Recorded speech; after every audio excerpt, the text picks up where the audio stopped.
یہ اللہ کی رحمتوں کا موسم بہار ہے اور اہل ایمان کے لیے کرم نوازیوں، رحمات، برکات اور انوار کا لوٹ سیل میلہ ہے، جس میں گناہ گاروں کی بخشش و مغفرت کا ساماں ہوتا ہے اور اللہ ماہ صیام کی ہر شب کو گناہ گار جہنم کی آگ سے آزاد فرماتا ہے۔ یہ بابرکت مہینہ اپنے دامن میں اتنی برکتیں لیے ہوئے جلوہ گر ہوتا ہے کہ رسول کریم صلی اللہ علیہ وآلہ وسلم نے ارشاد فرمایا، اگر لوگوں کو پتہ چل جائے کہ رمضان میں کیا ہے تو وہ آرزو کریں کہ پورا سال ہی رمضان رہے۔ اتنی برکتیں اور اتنی رحمتیں اللہ نے اس مبارک مہینے کے دامن میں ڈال دی ہیں۔ میں نے جو آپ کے سامنے آیت کریمہ تلاوت کی ہے، اس میں بھی اس مفہوم کو بیان فرمایا گیا کہ اے ایمان والو، تمہارے اوپر روزے فرض کیے گئے ہیں جس طرح تم سے پہلوں پہ فرض کیے گئے تھے۔ یا ایھا الذین آمنوا کتب علیکم الصیام کما کتب علی الذین من قبلکم۔ کیوں فرض کیے گئے؟ وجہ کیا ہے؟ لعلکم تتقون، تاکہ تم متقی بن جاؤ، تم پرہیزگار بن جاؤ۔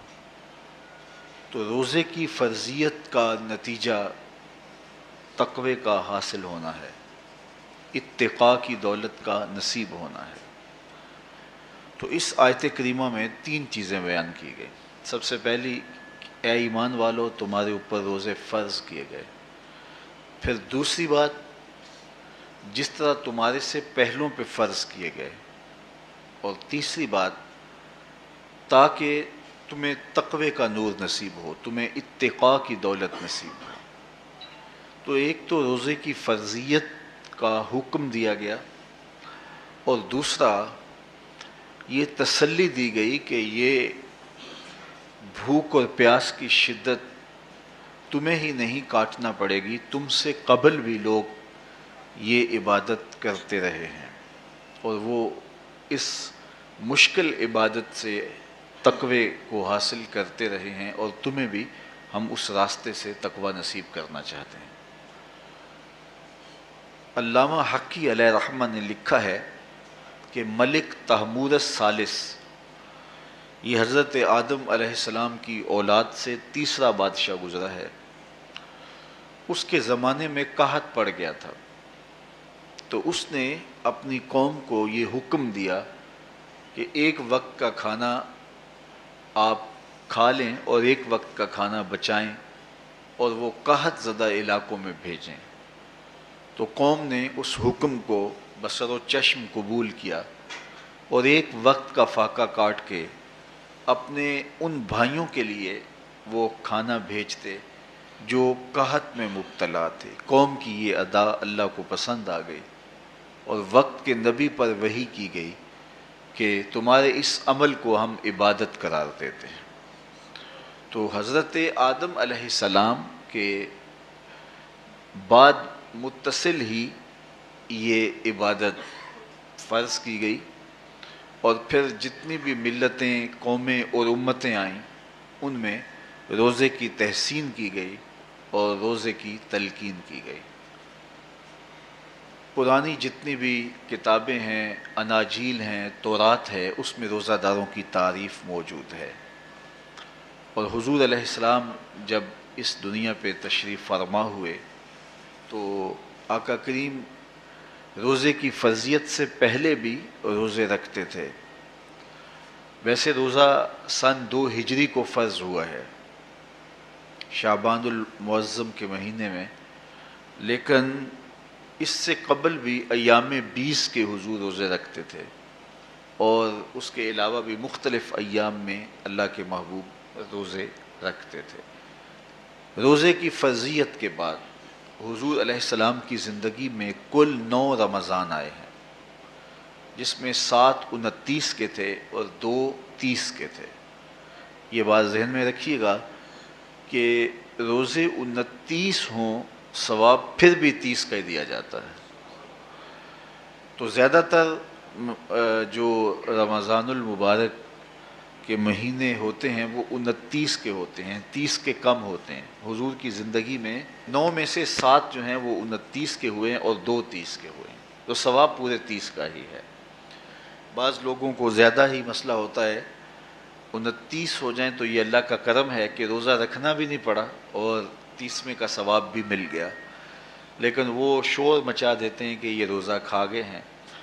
میرا نہیں خیال کہ کسی کو اپنے ذمے اتنی بڑی امت کا بوجھ لینے کی پریشانی ہو اور وہ خام خواہ ایک روزے کے لیے پوری امت کا بوجھ اپنے کندھوں پہ ڈال لے.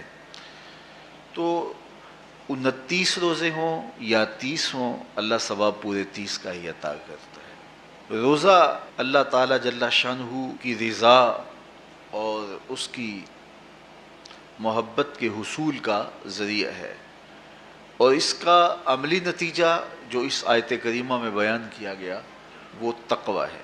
لعلکم تتقون، روزہ اس لیے فرض کیا گیا کہ تمہیں تقوی نصیب ہو جائے، اتقاء کی دولت نصیب ہو. اب سوال یہ ہے، کیا تقوی بھوک اور پیاس سے حاصل ہوتا ہے؟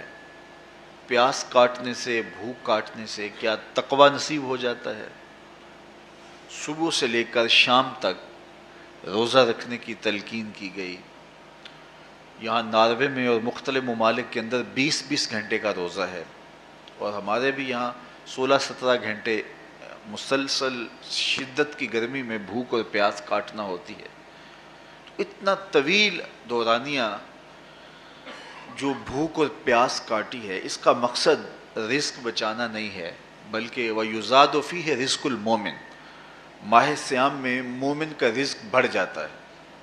آپ اپنا بجٹ دیکھ لیجئے، باقی مہینوں کی نسبت ماہ سیام میں آپ کے اخراجات زیادہ ہوتے ہیں اور کشادگی ہوتی ہے. تو یہ کوئی خوراک بچاؤ مہم نہیں ہے، بلکہ رزق تو بڑھ جاتا ہے، لیکن اس کے باوجود 20 گھنٹے، 17 18 گھنٹے پیاس اور بھوک کاٹنا، اس کا کوئی مقصد ہے تو وہ مقصد قرآن نے بیان کیا کہ اس کے نتیجے میں تمہیں اتقاء کی دولت ملے گی، تمہیں تقوی کا نور نصیب ہوگا. سوال یہ کھڑا ہوا، کیا بھوک اور پیاس کاٹنے سے تقوی مل جاتا ہے؟ تو اس کو سمجھنے کے لیے ایک مختصر تمہید سمجھنا ہوگی، اور وہ یہ کہ ہمارے 2 دشمن ہیں جو ہمیں جادہ مستقیم سے ہٹانے کے لیے دن رات کوشاں ہیں. ایک شیطان اور دوسرا نفس. یہ 2 دشمن ہیں جو ہماری متاع عمل، ہمارا خلوص، ہماری للہیت، ہمارا باطن لوٹنے کے لیے ہر وقت مستعد اور فعال رہتے ہیں. اب ان 2 دشمنوں سے ہمارے تنہا ناتواں وجود کا مقابلہ ہے، اور ان میں سے جو بڑا دشمن ہے وہ نفس ہے، کیونکہ شیطان نے جب انکار سجدہ کیا تو ہم تو یہ کہتے ہیں کہ ہمیں شیطان نے بہکا دیا، لیکن شیطان نے جب انکار سجدہ کیا اور خود بہک گیا تو اس وقت کوئی دوسرا شیطان تو نہیں تھا جس نے شیطان کو بہکایا، وہ نفس تھا جس نے شیطان کو شیطان بنایا. اس نے اندر سے کہا انا خیر منہ، میں بہتر ہوں. تو یہ انانیت جو تھی، انا خیر منہ، اس نے اس کو بہکایا. تو شیطان کو شیطان بنانے والا نفس ہے، تو نفس شیطان سے بھی بڑا دشمن ہے. ایک بزرگ تھے، وہ ساری زندگی اپنی زبان پہ انا کا لفظ نہیں آنے دیتے تھے. اس مفہوم کو بیان کرنا ہوتا تو وہ با الفاظ دیگر بیان کرتے. میں کا لفظ، انا کا لفظ وہ اپنی زبان پہ ساری زندگی انہوں نے جاری ہی نہیں ہونے دیا. کہتے تھے اس لفظ نے شیطان کا بیڑا غرق کر دیا، تو میں یہ لفظ زبان پہ آنے نہیں دوں گا. اچھا، بندے بھی بڑے عجیب ہوتے ہیں. کسی نے کہا لو لو، ان کی زبان پہ یہ لفظ آتا کیوں نہیں، میں جاتا ہوں اور ان کی زبان پہ یہ لفظ آئے ہی آئے. چلے گئے. بزرگ تشریف فرما تھے، نماز کا وقت قریب ہو رہا تھا. حضرت ایک مسئلہ پوچھنے آیا ہوں. کہا پوچھئے. شیطان کو کس چیز نے برباد کیا؟ حضرت آپ تو بولیں گے کہ میں نے، آنا نے، تو کہوں گا جیسے بھی ہوا ان کے زبان پہ لفظ میں تو آ ہی گیا نا. تو وہ بزرگ بھی بڑے سیانے تھے، اس کی نیت کا کھوٹ سمجھ گئے. فرمانے لگے بیٹا نماز کا وقت ہو گیا ہے، نماز پڑھ لیتے ہیں پھر اس پہ بات ہوتی ہے. نماز ہوئی، سلام پھرا تو خود ہی فرمانے لگے کسی نے کہا تھا کہ شیطان کو کس چیز نے برباد کیا، جواب دینا چاہ رہا ہوں کس نے پوچھا تھا، جھٹ کھڑا ہو گیا میں نے. کہا اسی چیز نے اس کا بیڑا غرق کر دیا. تو جو نفس تھا وہ شیطان کو شیطان بنانے والا ہے. تو ہمارے ساتھ نفس بھی لگا ہوا ہے، ہمارے پیچھے شیطان بھی لگا ہوا ہے. شیطان بھی بڑا مکار دشمن ہے، چھوٹا دشمن یہ بھی نہیں ہے. یہ ہماری متاع عزیز کو، متاع ایمان کو، متاع عمل کو، متاع خلوص کو لوٹنے کے لیے دن رات مستعد اور فعال رہتا ہے. اللہ کے محبوب نے فرمایا الشیطان جاسم علی قلب ابن آدم فاذا ذکر اللہ خانسہ واذا غفل وسوسہ. شیطان اولاد آدم کے دل پہ قبضہ جما کے بیٹھ جاتا ہے. جب یہ اللہ کا ذکر کرتا ہے تو بھاگ جاتا ہے، اور جب یہ اللہ کے ذکر سے غافل ہوتا ہے تو یہ وسوسہ اندازی کرتا ہے. تو شیطان اولاد آدم کے دل پہ قبضہ جماتا ہے. اسے پتہ ہے کہ دل قابو میں آ گیا تو پورا بدن قابو میں آ گیا، چونکہ میرے اعضائے بدنیاں میرے دل کے تابع ہیں. موسم اچھا ہے، رت سہانی ہے، صحن چمن میں پھول کھلے ہیں، لیکن میرا دل نہیں چاہ رہا تو ٹانگیں جنبش ہی نہیں کریں گی. مرغن غذائیں سامنے پڑی ہیں اور آپ کا تقاضا ہے کہ جناب لے لیجئے، لیکن میرا جی نہیں چاہے گا تو ہاتھ جنبش نہیں کریں گے. آسمان ستاروں اور کہکشاؤں سے بھرا ہوا ہے، جی نہیں چاہے گا تو نظر نہیں اٹھے گی. آپ سماعتیں بچھائے بیٹھے تھے، جی نہیں چاہے گا زبان نہیں بولے گی. تو پورے آزاد دل کے تابع ہیں، اور اگر دل شیطان کے تابع ہو گیا، اس کے ہتھے چڑھ گیا، تو پھر اعضاء وہی کریں گے جو شیطان چاہے گا. اور اگر یہ دل مالک کی محبت سے سرشار ہوگا تو پھر دل جو چاہے گا وہی اعضاء کریں گے. تو دل اللہ کی نافرمانی کی چاہت ہی پیدا نہیں ہونے دے گا، تو اعضائے بدنیاں کا رخ بھی اللہ کی رضا کے حصول کے لیے ہوگا. تو شیطان بھی قبضہ دل پہ جماتا ہے اور دل کو قابو میں کر کے حضرت انسان کا بیڑا غرق کرتا ہے. اللہ تعالیٰ کا کرم یہ ہوا اذا جاء رمضان سلسلۃ الشیاطین. اللہ کے محبوب علیہ السلام ارشاد فرماتے ہیں جب ماہ صیام آتا ہے تو شیاطین جکڑ دیے جاتے ہیں، جنت کے دروازے کھول دیے جاتے ہیں، جہنم کے دروازے بند کر دیے جاتے ہیں. اب ہمارے دو دشمن تھے، ایک نفس اور دوسرا شیطان. دونوں کے مقابلے میں ناتواں اور کمزور جان کو مقابلے میں آنا پڑتا تھا. لیکن جب ماہ صیام آیا، یہ ماہ انور آیا، تو ہمارے دو دشمنوں میں سے ایک دشمن باندھ دیا گیا. اب ہمارا مقابلہ صرف ایک دشمن سے رہ گیا.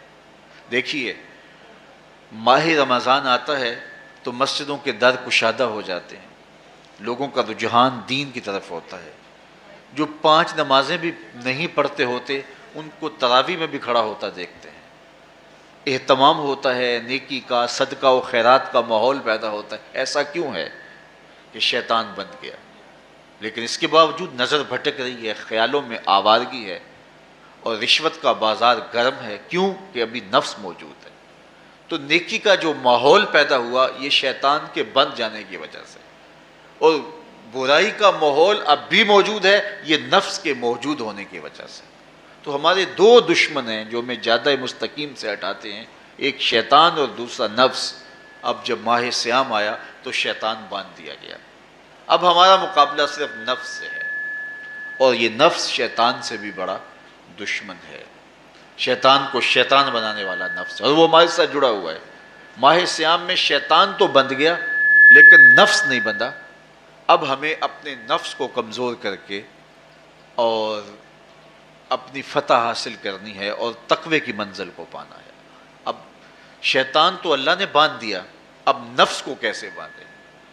تو آئیے نفس کی بندش کیسے ہوگی یہ کسی ایکسپرٹ سے پوچھیں گے کہ یہ کیسے اس کو باندھیں گے، اس کو کیسے قابو میں کریں گے.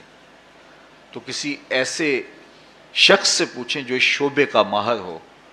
تو علامہ اقبال کے مرشد ملا جلال الدین رومی علیہ رحمہ کہتے ہیں آؤ تمہیں میں ایک معالج کا پتہ دیتا ہوں جو تمہیں اس بیماری کا علاج بتائے گا. اور اس کی بندش کے طریقے بتائے گا۔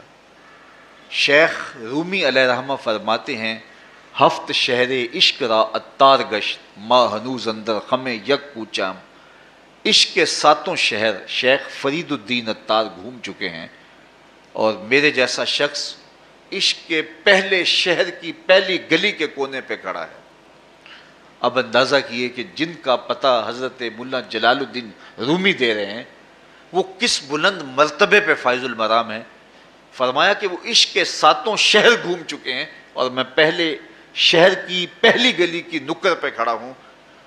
اب شیخ فرید الدین علیہ رحمہ سے پوچھئے کہ شیطان تو بند گیا، اب نفس کا وبال ہمارے اوپر پڑ رہا ہے اور ہم اس کے باوجود ماہ صیام کے اندر گناہوں میں منہمک ہیں، تو ہمیں بتایا جائے کہ اس نفس کا علاج کیسے کیا جائے۔ ہمیں آپ کا پتہ بتایا گیا ہے۔ تو شیخ فرید الدین اتار بولے نفس نتواں کشت اللہ باسے چیز بات گوئم یاد گیرش اے عزیز۔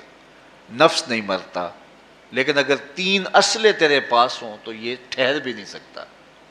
وہ 3 اسلحے کون سے ہیں؟ خنجر خاموشی و شمشیر جو، نیزائے تنہائی و ترک ہجو۔ خاموشی کا خنجر، بھوک کی تلوار اور تنہائی کا نیزہ۔ یہ 3 اسلحے ایسے ہیں اگر تو یہ لے کر کے نفس پہ ٹوٹ پڑے تو پھر نفس کا مقابلہ تیرے لیے آسان ہوگا۔ خنجر خاموشی، خاموشی کا خنجر۔ اللہ کے محبوب علیہ السلام نے فرمایا من صامت نجا، جو خاموش ہو گیا وہ نجات پا گیا، کیونکہ انسان کی زندگی کی زیادہ آفتیں اس کی زبان کی وجہ سے ہیں۔ آپ اپنے گناہوں کا اور میں اپنے گناہوں کا اگر احتساب کروں تو ہمیں سب سے زیادہ گناہ زبان کے ملیں گے۔ آنکھیں بھی گناہ کرتی ہیں، ہاتھ بھی گناہ کرتے ہیں، پاؤں بھی گناہ کرتے ہیں، لیکن سب سے زیادہ گناہ زبان کرتی ہے۔ جھوٹ بھی بولتی ہے، غیبت بھی کرتی ہے، شکوہ بھی کرتی ہے، گالی سب و شتم اور کیا کچھ زبان کے گناہ ہیں۔ اسی لیے اللہ کے محبوب نے فرمایا جو تمہارے 2 جبڑوں کے درمیان ہے یعنی زبان اور 2 ٹانگوں کے درمیان ہے تمہاری پارسائی کی جگہ، تم ان 2 چیزوں کی مجھے ضمانت دے دو، میں محمد تمہیں جنت کی ضمانت دے دیتا ہوں۔ تو انسان کے سب سے زیادہ گناہ زبان کے ہیں اور اس کی پارسائی کی جگہ کے۔ تو اس لیے میرے حضور نے فرمایا من صمت نجا، جو خاموش ہو گیا وہ نجات پا گیا۔ خنجر خاموشی، خاموشی کا خنجر نفس کشی کا ایک مؤثر ذریعہ ہے۔ اور دوسری بات وشمشیر جو، اور بھوک کی تلوار۔ تو بھوک سے نفس کا مقابلہ کیا جا سکتا ہے، بھوک کی تلوار سے نفس کا سر کاٹا جا سکتا ہے۔ اللہ کے محبوب کا فرمان سنیے یا معاشر الشباب من استطاع منکم الباء فلیتزوج فإنہ اغض للبصر واحسن للفرج فمن لم یستطع فعلیہ بالصوم فإنہ لہ وجاء۔ اے جوانوں کے گروہ، تم میں سے اگر کوئی نکاح کرنے کی طاقت رکھتا ہے تو وہ دیر نہ کرے، فی الفور نکاح کر لے، یہ نظر کا اور پارسائی کا محافظ ہے۔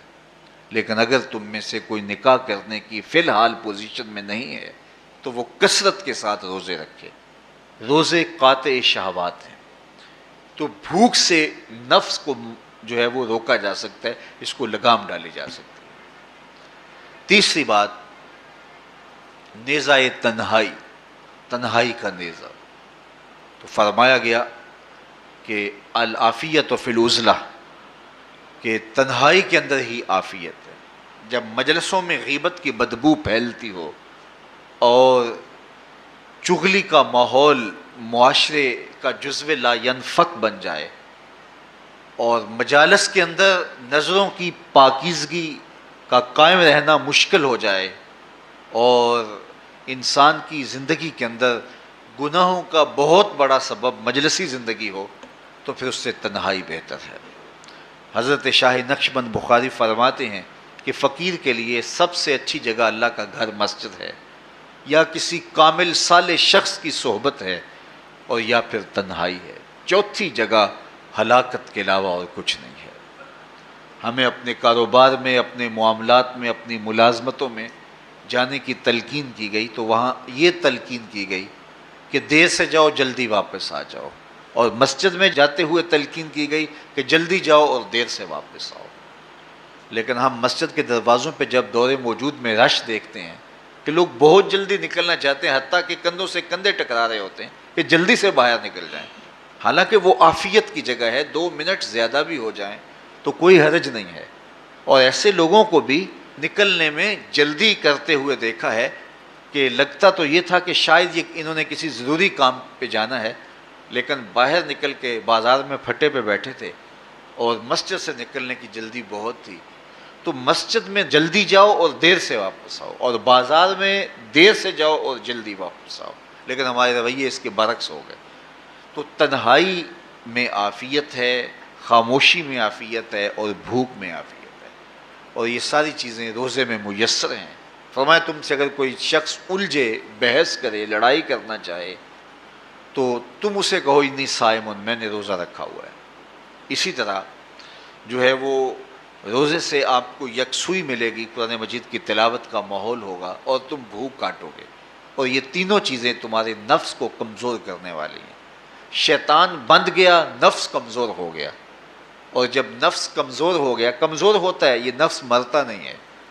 یہ تو کوئی ہے باج فقیراں کسے نہیں ماریا، باہو ظالم چور اندر دا، یہ اندر والا چور جو ہے وہ اتنی آسانی سے قابو آتا ہی نہیں ہے، یہ پھر سر اٹھا لیتا ہے۔ اس کو جتنا کچلو، یہ کچھ عرصے کے بعد تھوڑی سی خوراک ملتی ہے تو پھر سر اٹھا لیتا ہے۔ حضرت بایزید بستامی کہتے ہیں میں نے اپنے نفس کو ایک دن کہا کہ میں تجھے خوراک بھی نہیں دیتا اور تو پھر بھی موٹا تازہ ہے، تو میرے نفس نے مجھے کہا کہ اے بایزید جب تم بازار سے گزرتے ہو تو لوگ انگلیاں اٹھا اٹھا کہتے ہیں یہ بایزید جا رہا ہے، یہ بایزید جا رہا ہے، تو مجھے میری غذا اور خوراک اس سے مل جاتی ہے۔ تو یہ خوراک ہوتی ہے نفس کی۔ تو نفس بہت ظالم ہے، اور ساری زندگی اس سے لڑتے ہوئے گزرتی ہے۔ وہ کسی نے کہا تھا نا تمام عمر طوفان سے کھیلتے گزری، نیا کے ڈوبنے کا ڈر بھی رہا۔ تو یہ ساری زندگی اس طرح ٹکراتے ہوئے سے گزرتی ہے، لیکن جب کمزور ہو جائے تو پھر یہ شیطان کو جو ہے وہ موقع نہیں دیتا ہے۔ لیکن اگر نفس اگر ماہ صیام میں ہمارا کمزور نہ ہوا، صرف ہم نے بھوک ہی کاٹی اور باقی اپنے معمولات وہی رکھے، تو میرے حضور نے فرمایا جس نے جھوٹ اور برے کام نہیں چھوڑے اور جھوٹے کام ترک نہیں کیے، اس کے بھوکا اور پیاسا رہنے کی اللہ کو کوئی ضرورت نہیں ہے۔ روزہ تو ایک مشق تھی، یہ تو باطن کی تطہیر کا ایک ذریعہ تھا، یہ تو من کی تہذیب کا ایک ذریعہ تھا، یہ تو نفس کی شر سے اپنے آپ کو بچانے اور شیطان کے مکر و فریب سے بچانے کا ایک ذریعہ تھا۔ دیکھیے شیطان بند جاتا ہے ماہ صیام میں، حدیث واضح ہے، لیکن نفس موجود رہتا ہے۔ اگر نفس کمزور ہو گیا تو شیطان چھٹ کے بھی کچھ نہیں کرے گا، کیونکہ شیطان باہر کا دشمن ہے، نفس اندر کا دشمن ہے۔ جب تک اندر والا دشمن ساتھ نہیں دیتا، باہر والا دشمن کچھ نہیں کر سکتا۔ ہمارے دیہاتوں میں چوری ہو جائے تو بوڑھے بزرگ سر جوڑ کے بیٹھ جاتے ہیں کہ چور کہاں سے آیا، کیسے آیا، تو ایک نقطے پہ سارے متفق ہوتے ہیں کہ اندر کا کوئی بھیتی ضرور موجود ہے۔ اگر اندر کا کوئی بھیتی موجود نہیں ہے تو چور باہر سے آ کے حملہ آور ہو ہی نہیں سکتا ہے۔ تو شیطان باہر کا چور ہے، نفس اندر کا بھیتی ہے، اور اگر یہ اندر والا باہر والے کا ساتھ نہ دے تو شیطان انسان پر حملہ آور ہو ہی نہیں سکتا۔ اس لیے اس کو قابو کر لیں، اس کو رام کر لیں، تاکہ شیطان چھٹنے کے باوجود بھی جو ہے وہ ہمارے اوپر حملہ آور نہ ہو سکے۔ ورنہ وہ تو پیچ و تاب کھا رہا ہے کہ یہ جو تم نمازیں پڑھتے ہو، سروں پہ ٹوپیاں تم نے پہنی ہیں اور بڑے شریف بن کے مسجد میں جا رہے ہو، ذرا چھٹ لوں عید کے دن ہی جو ہے وہ تمہارا سارا کیا دھرا برباد نہ کیا تو مجھے شیطان نہ کہنا۔ تو وہ سب کچھ برباد کر دیتا ہے اگر ہمارے نفس کی تہذیب نہیں ہوتی۔ تو یہ اللہ نے ایک ہمیں موقع دیا ہے، پورا ایک مہینہ ہے، ایک ورکشاپ ہے باطن کی تطہیر کے لیے، اور ایک اندر کی پاکیزگی کے لیے ہمیں ایک موقع فراہم کیا گیا ہے، اور اس سے ہم بھرپور فائدہ حاصل کریں۔ قرآن مجید کی کثرت کے ساتھ تلاوت، صلاۃ التراویح میں شمولیت، اور خاموشی کا اختیار کرنا، اور جو ہے وہ اللہ کے ذکر فکر کی طرف متوجہ رہنا اور بھوک کاٹنا، اس کا عملی نتیجہ یہ ہوگا کہ اتقاء کی دولت نصیب ہوگی۔ دیکھیے ماہ صیام میں ہمیں ان کاموں سے بھی روک دیا گیا جو کہ کام جائز تھے، کھانا پینا اور جو ہے وہ اپنی منکوحہ سے جنسی تعلق، یہ تو وہ امور تھے کہ جو جائز تھے، مشروع تھے، لیکن اوقات روزہ میں ان جائز کاموں سے بھی ہمیں روک دیا گیا۔ اس فلسفے کو ہمیں سمجھنا ہوگا کہ جو کام شریعت میں جائز تھے، مشروع تھے، روزہ ان سے بھی رک جانے کا نام ہے۔ اور جو چیزیں شریعت میں جائز ہی نہیں ہیں، جھوٹ بولنا ہے، غیبت کرنا ہے، بد نگاہی ہے اور دیگر برے اعمال ہیں، تو یہ چیزیں تو روزہ نہ بھی ہو پھر بھی ناجائز ہیں۔ تو جو چیزیں جائز تھی روزے میں ان سے بھی منع کر دیا گیا، اور جو چیزیں ناجائز ہیں تو اگر کوئی شخص ان چیزوں سے نہیں رکتا تو پھر اس نے روزہ کیا رکھا؟ ایک بندہ بھوک کاٹتا ہے لیکن جھوٹ بولتا ہے، ایک بندہ پیاس کاٹتا ہے لیکن غیبت کرتا ہے، ایک بندہ صبح سے شام تک نہ کچھ کھاتا ہے نہ کچھ پیتا ہے لیکن رشوت لیتا ہے۔ پھر مجھے بتائیے اس نے روزہ کیا رکھا؟ روزہ تو ایک مشق تھی کہ جو چیزیں جائز تھی ان سے بھی منع کر دیا گیا، ان سے بھی روک دیا گیا، اور جو ناجائز تھی وہ تو پہلے ہی ناجائز تھی، روزے کے بغیر بھی ناجائز تھی۔ تو اس لیے روزہ ایک مشق ہے۔ ہمارے سامنے مرغن غذا موجود ہے، ہمارے پاس سامنے ٹھنڈا مشروب موجود ہے، اور ہمیں مشق کرنے کی تلقین کی گئی کہ تمہیں بھوک ہے، شدت کی پیاس ہے، لیکن صبر کر کے دکھاؤ تم نہیں لوگے، یہ تمہاری مشق ہے۔ تو پھر جو حرام ہوگا، اللہ کی طرف سے ممنوع ہوگا، تو اس کو تم کس طرح لوگے جب تمہاری یہ مشق ہو چکی؟ لیکن ہم اس مشق کے اندر ہی جب ان سے نہیں رکیں گے تو پھر ہمارا روزہ ہی نہیں ہوگا، پھر بھوک اور پیاس کاٹنے کے علاوہ کچھ نہیں ہوگا۔ بہت سارے روزہ دار ایسے ہیں جن کا روزہ سوائے بھوک اور پیاس کاٹنے کے کچھ نہیں ہے۔ اس لیے جن چیزوں سے اللہ نے منع کیا ہے ان سے تو رکنا ہی رکنا ہے۔ جو چیزیں مشروع ہیں ان سے وقتی طور پہ روکا گیا تو ان سے بھی روک کر کے روزے کی تکمیل کی جائے۔ اچھا، روزے میں ایک اور چیز ہے کہ ہمارے صوفیاء مراقبہ کر کے ایک دولت پاتے ہیں، اور وہ کیا کہ اللہ دیکھ رہا ہے۔ وہ مراقبے میں بیٹھ جاتے ہیں اور اس تصور میں ڈوب جاتے ہیں کہ میرا اللہ مجھے دیکھ رہا ہے، اور یہ یقین اپنے اندر اتارتے رہتے ہیں۔ اس کا نتیجہ یہ ہوتا ہے کہ پھر گناہ کرنا مشکل ہو جاتا ہے۔ یہ تصور جب بندے کے ساتھ جڑ جاتا ہے کہ میرا اللہ مجھے دیکھ رہا ہے۔ ماہ سیام میں یہ دولت اللہ بانٹ دیتا ہے۔ جو مراقبے سے صوفیاء حاصل کرتے ہیں، اللہ تعالیٰ اس دولت کو اہل ایمان پہ چھڑک دیتا ہے۔ کڑکتی دھوپ، برستی گرمی، زبان کانٹا، ہونٹ خشک، ٹھنڈا پانی دستیاب، دروازہ مقفل، کوئی دیکھنے والا بھی نہیں ہے، لیکن بندہ ایک گھونٹ بھی نہیں پیتا، وضو کرتے بھی احتیاط کرتا ہے کوئی قطرہ حلق سے نیچے نہ اتر جائے، کیوں کہ میرا اللہ مجھے دیکھ رہا ہے۔ جو چیزیں صوفیاء کو مراقبے سے نصیب ہوتی ہیں، ماہ سیام میں اللہ اس دولت کو بانٹ دیتا ہے، چھڑک دیتا ہے، بارش کی طرح وہ دولت برستی ہے، اور یہ تصور ہمارے ساتھ جڑ جاتا ہے کہ میرا اللہ مجھے دیکھ رہا ہے۔ ہم پانی نہیں پیتے، اللہ دیکھ رہا ہے، مرغن غذائیں موجود ہیں کہ اللہ دیکھ رہا ہے۔ تو میں یہ پوچھتا ہوں کہ ہم کھانا نہیں کھاتے کہ اللہ دیکھ رہا ہے، ہم پانی نہیں پیتے کہ اللہ دیکھ رہا ہے، لیکن جب رشوت لے رہے ہوتے ہیں اللہ اس وقت نہیں دیکھتا؟ جب نظر بھٹک رہی ہوتی ہے اللہ اس وقت نہیں دیکھتا؟ جب خیال بہک رہا ہوتا ہے اللہ اس وقت نہیں دیکھتا؟ جب سوچوں میں آوارگی آتی ہے اللہ اس وقت نہیں دیکھتا؟ تو یہ صرف وہ کھانے اور پینے کو ہی دیکھ رہا ہے، باقی امور زندگی کو نہیں دیکھ رہا، اور وہ کیا صرف رمضان میں دیکھتا ہے، غیر رمضان میں نہیں دیکھتا؟ تو یہ جو نور اترا تھا ماہ سیام میں، اس کو اپنے اندر اگر جذب کر لیا جائے تو زندگی سنور جاتی ہے۔ جو مراقبوں سے حاصل ہوتا تھا ماہ سیام میں، وہ میںہ کی طرح برسا، اور ہم اس کے اپنے اندر سمولیں، جذب کر لیں، تو نتیجہ یہ ہوگا کہ ہماری زندگی نور نہ لا نور ہو جائے گی۔ اور یہ تصور جب انسان کی زندگی میں جم جائے تو یہ گناہوں سے روکنے کا مؤثر ذریعہ ہے کہ میرا اللہ مجھے دیکھ رہا ہے۔ مجھے بتائیے اس سے بڑا ہیجان انگیز بھی کوئی منظر ہو سکتا ہے کہ حسن کی پتلی ہے، اور جو ہے وہ اس کی ایک ایک ادا اور اشوے سے قیامتیں پھوٹتی ہیں، اور وہ خود جناب یوسف کے سامنے اپنے حسن کو پیش کر رہی ہے، ساتوں دروازے بھی مکفل ہیں، بت کے اوپر بھی کپڑا ڈال لیا، اور زلیخا حضرت یوسف کو خود کہہ رہی ہے تالک یوسف اب تو آ جاؤ نا، ذرا آنکھ اٹھا کے میرے جلوے دیکھو۔ لیکن جناب یوسف کیا بولتے ہیں؟ قال معاذ اللہ، میں اللہ کی پناہ میں آتا ہوں۔ کہا تو 7 دروازے بند کر کے لوگوں کی نظروں سے چھپ گئی، اور موٹا کھیس ڈال کے اپنے زوم میں اپنے اس جھوٹے خدا سے بھی شرم کرتی ہے اور اس سے چھپ گئی، میں اس خدا سے حیا کیوں نہ کروں جو 7ویں کوٹھڑی میں بھی دیکھ رہا ہے۔ پھر اتنی روشنیاں برسی، اتنا یقین برسا کہ گناہ کیا، گناہ کا تصور بھی محال ہو گیا۔ تو مجھے بتائیے کتنا ہیجان انگیز منظر تھا جب حسن قدموں میں بچھنے کے لیے خود بےتاب تھا، اور حضرت یوسف جوان رانا ہیں، جوانی اور شباب پورے باقپن پہ ہے، اور ادھر حسن مچل مچل کے قدموں میں بچھ رہا ہے، لیکن یہ جذبہ کہ میرا اللہ مجھے دیکھ رہا ہے ایسی رکاوٹ بنتا ہے، کالا معاذ اللہ، کہا میں اللہ کی پناہ میں آتا ہوں۔ تو یہ یقین جب بندے کے ساتھ جڑ جاتا ہے کہ میرا اللہ مجھے دیکھ رہا ہے، تو پھر انسان کے لیے گناہ سے بچنا کوئی مشکل نہیں ہوتا۔ گھر میں فاقے ہوں، مشکل میں بندہ پھنسا ہو اور اس کو رشوت مل رہی ہو، تو پھر اپنا ہاتھ روکنا بڑا مشکل ہوتا ہے، بلکتے بچوں کا خیال آتا ہے۔ لیکن جب یہ خیال ہو کہ میرا رب میرا رازق ہے اور میرے اس عمل کو دیکھ رہا ہے، تو پھر بندہ اس کو پرے کا کی حیثیت بھی نہیں دیتا، اور جب وہ پاؤں کی ٹھوکر پہ بھی نہ رکھے تو پھر اللہ فرماتا ہے وَيَرْزُقُهُ مِنْ حَيْثُ لَا يَحْتَسِبُ، تو یہ کر کے دیکھ میں تجھے وہاں سے رزق دوں گا جہاں سے تجھے گمان بھی نہیں ہوگا۔ تو اپنے یقین کو کھڑا کر کے دیکھ، میرے اوپر اعتماد کر کے دیکھ۔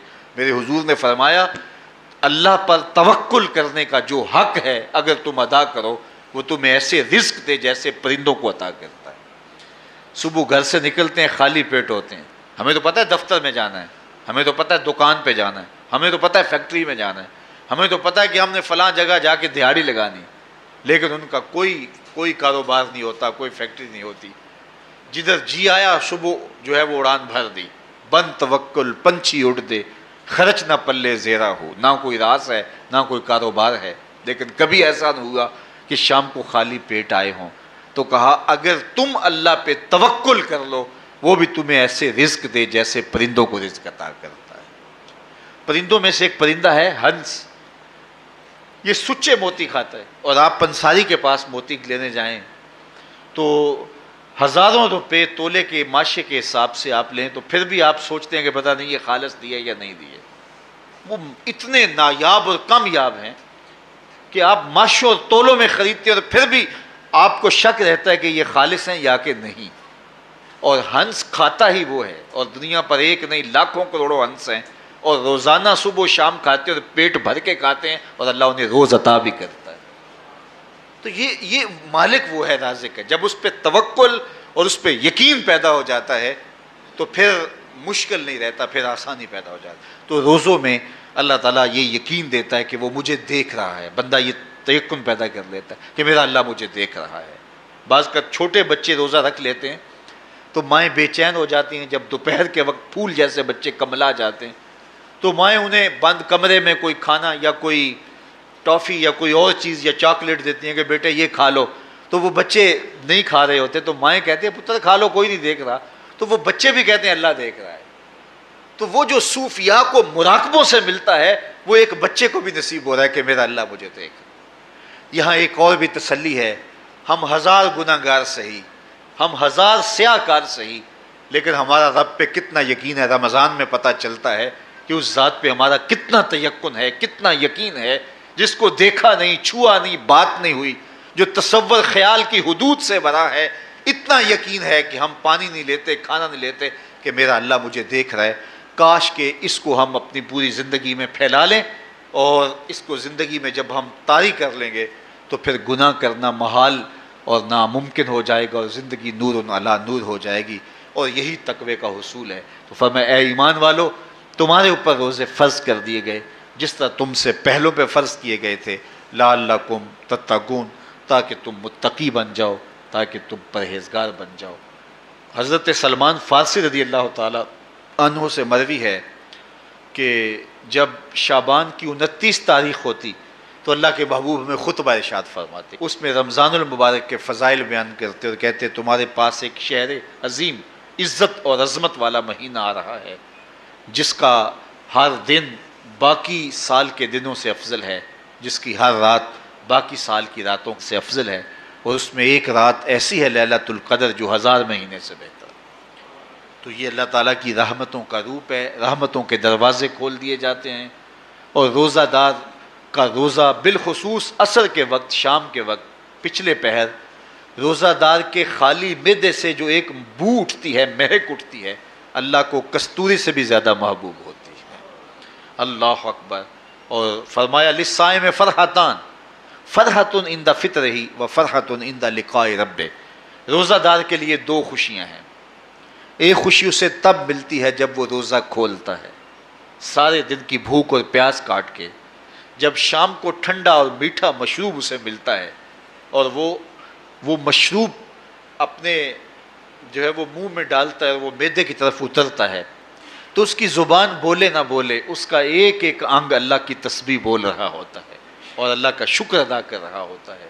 اس وقت اسے ایک عجیب فرحت ہوتی ہے کہ اتنا طویل لمبا روزہ تھا، شکر ہے کہ میرا روزہ تکمیل کو پہنچا. ایک روحانی مسرت، پھر روزہ کھلنے کے وقت اس کو بدنی مسرت. تو ایک فرمایا اس کو فرحت تب ملتی ہے جب وہ روزہ کھولتا ہے. وَفَرْحَةٌ عِنْدَ لِقَاءِ رَبِّ، اور دوسری فرحت اسے تب ملے گی جب روزے کے صلے میں اللہ اپنے رخ سے پردہ ہٹا دے گا اور اللہ اپنا دیدار عطا فرمائے گا. تو یہ روزے دار کے لیے خوشیاں ہیں. تو خوش نصیب ہیں وہ لوگ جو ماہ صیام کے روزے پورے خشوع و خضوع کے ساتھ رکھتے ہیں اور اس کی برکتوں سے مالا مال ہوتے ہیں. ورنہ بعض لوگ میں نے ایسے بھی دیکھے ہیں وہ چھوٹی چھوٹی بیماریوں کا بہانہ بنا کے روزہ ترک کر دیتے ہیں اور انہیں حوصلہ ہی نہیں پڑتا روزہ رکھنے کا. چونکہ الصوم نصف الصبر، روزہ آدھا صبر ہے. میں سمجھتا ہوں، میں شوگر کا مریض ہوں اور 4 سے 5 گھنٹے اگر مجھے کچھ کھانے کو نہ ملے تو میری طبیعت میں ایسا اضطراب اور بے چینی پیدا ہو جاتی ہے کہ میں گھر والوں سے الجھنے کی کیفیت میں بھی آ جاتا ہوں. لیکن ماہ صیام میں 20 گھنٹے بھی کاٹ لیتا ہوں، لیکن میری طبیعت پہ کوئی بوجھ اس لیے نہیں ہوتا کہ میں اللہ کی رضا کو اپنے ذہن کے ایک ایک گوشے میں رکھے ہوئے ہوتا ہوں. تو یہ آدھا صبر ہے، یہ صبر سکھاتا ہے. اور پھر روزے سے جب ہم بھوک کاٹتے ہیں تو غربا، مساکین، وہ لوگ جو بیچارے بھوک اور پیاس کاٹ کے زندگی گزارتے ہیں، ان کا بھی ہمیں خیال آتا ہے کہ ہمیں تو اپنے اختیار سے چند لمحوں کے لیے بھوک کاٹنی پڑی تو اس کی کلفت اور اس کی اذیت اتنی ہے. تو جو شخص مجبوری کی وجہ سے کاٹتے ہیں اور ان کے بلکتے بچے ان کے سامنے ہوتے ہیں تو پھر ان کا عالم کیا ہوگا. تو اس سے پھر صدقہ اور خیرات کا ماحول پیدا ہوتا ہے اور ہم غربا کو اپنے ساتھ خوشیوں میں شریک کرتے ہیں. اللہ تعالیٰ جل شانہ ہمیں ماہ صیام کے روزے، صلاۃ التراویح، دیگر صالح اعمال کی توفیق دے. وآخر دعوانا ان الحمد للہ رب